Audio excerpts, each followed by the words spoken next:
Welcome back. Great customer service doesn't only extend to external customers, but it extends to internal customers as well, namely the employees. The companies that stay operational through the tough times are most likely to be the companies that take good care of their employees. The common reaction with a downturn economy is to try to pare down your costs.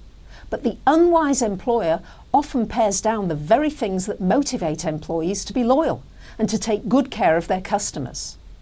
I know of a company in the US that scouted around for really qualified employees shortly after the economy came tumbling down. That CEO said that those he hired during this time were the cream of the crop.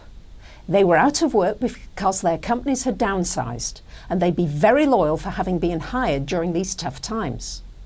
He knew he was going to have to put a great deal of money into the training, but his rationale was that when things are slow, this is the best time to do these trainings. When business is brisk, there's no time to do a really good job.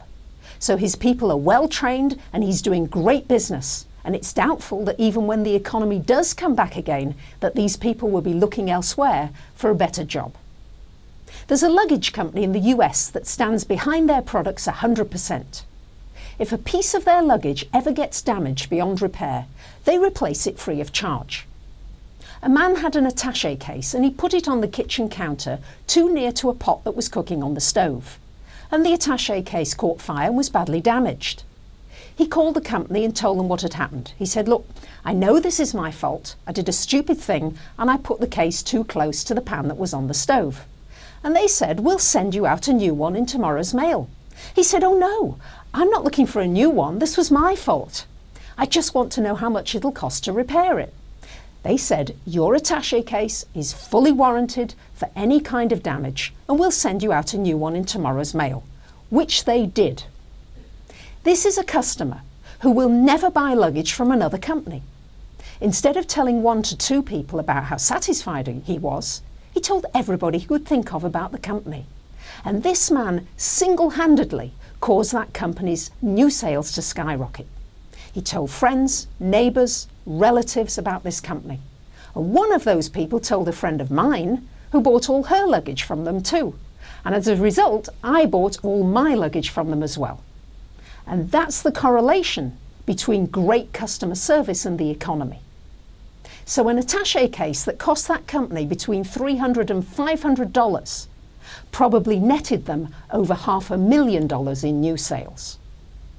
I've never seen so many businesses with so few people at the helm who understood the meaning of business. I find it incredible that in this downturn economy, businesses are not rushing to do business with you. Instead, they're turning it away in droves. For the past couple of months, I've been looking to rent office space for classes on a weekly basis. I need a year's lease and nobody seems to want to give it to me.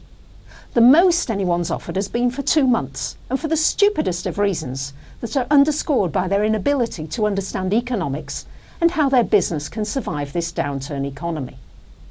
Let me give you some examples of what I'm talking about. I went to one place and asked for a year's lease, and she said it couldn't be done because once a month they hold a board meeting in that room. And by the way, there's only one room that will accommodate a large enough space for classes. And she said that first they have dinner and then they have their board meeting. So I asked her if they couldn't have their board meeting on another night. She said, "No, that's the night we've been having the meeting for many years." So I asked her how many people come to these board meetings, and she said there's 12. So I thought to myself, this makes absolutely no sense. This room is supposed to generate an income, and yet business is being turned away because these 12 people would be inconvenienced by having their meeting on another night. Now, if I owned that building and these were my board members, you can be sure that if they wanted to have their meeting that night and they wanted to have dinner, I'd host the meeting in my place, order in pizza, and have the meeting at my house for just those 12 people.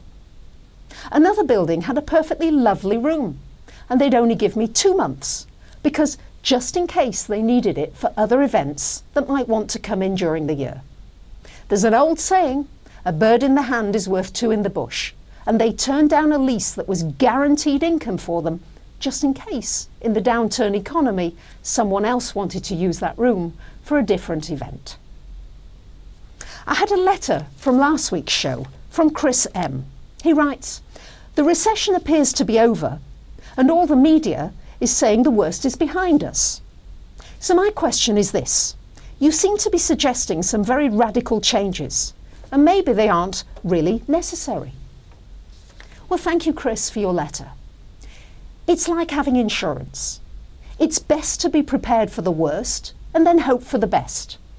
And if we can start to train ourselves to do without our cell phones, our fancy electronics, unnecessarily travel, meals out, then we won't be too shocked if one day we don't have water, food supplies and our electricity for a week or more. The heart of an economy is based on the numbers of employed people. A country cannot survive without people buying goods. If you're out of work, you can't afford to buy anything. And if you can't afford to buy anything, the economy crashes. So it makes sense to look at why people need to hone up on their customer service skills as a way of generating new business and retaining existing business. Everything that we do or fail to do has a direct correlation to our income and by extension to the economy of our country and the economy of the world. So let me sum up today.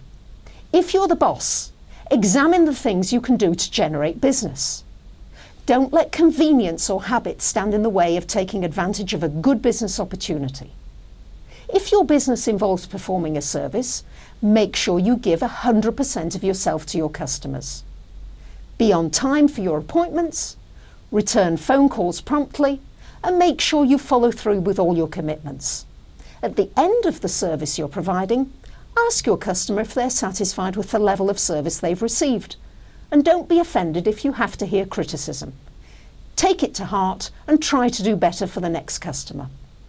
Be courteous, be cheerful, be helpful, and be knowledgeable. And if you don't know the answer or cannot perform the service, admit it.